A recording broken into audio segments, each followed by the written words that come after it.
ये है दैनिक प्रातःकाल का डिजिटल एडिशन प्रातःकाल लाइव। आज अतिशय आनंदाची गोष्ट आहे।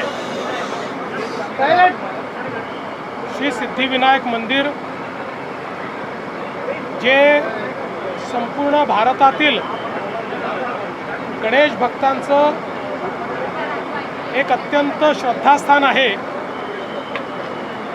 आणि मुंबईमध्ये आलेल्या प्रत्येक व्यक्तीला ज्या ठिकाणी दर्शन घ्यायची इच्छा असते अशा श्री सिद्धिविनायकांच्या या मंदिराच्या परिसरात कॉरिडॉर तयार करण्याचं भूमिपूजन आपण केलं आहे। या कॉरिडॉरमुळे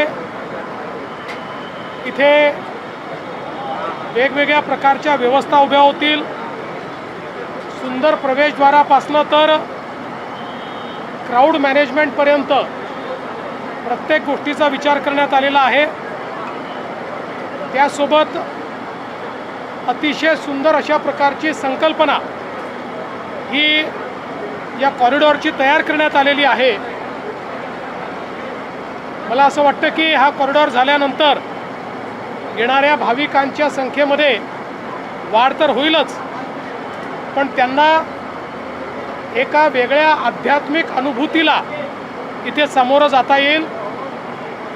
मी श्री सिद्धिविनायक न्यासाचे सर्व पदाधिकारी, मुंबई महानगरपालिका आणि महानगरपालिकेचे महापौर, उपमहापौर, सर्व पदाधिकारी, महाराष्ट्र शासनाचे सर्व अधिकारी या सर्वांचं अतिशय मनापासून अभिनंदन करतो आणि लवकरच हे काम पूर्ण होईल अशी अपेक्षा व्यक्त करतो। माननीय उपमुख्यमंत्री महोदय आता आपल्याला संबोधित करून या संदर्भातली अधिकची माहिती देतील। मला एक महत्त्वाची अपॉइंटमेंट असल्यामुळे आणि खूप प्रमुख अशा प्रकारचे व्यक्ती मला ऑलरेडी उशीर झाल्यामुळे मी त्यांची परमिशन घेतली आहे, तर मी या ठिकाणून निघतो आहे। माननीय उपमुख्यमंत्री आता आपल्याला पुढची माहिती देतील।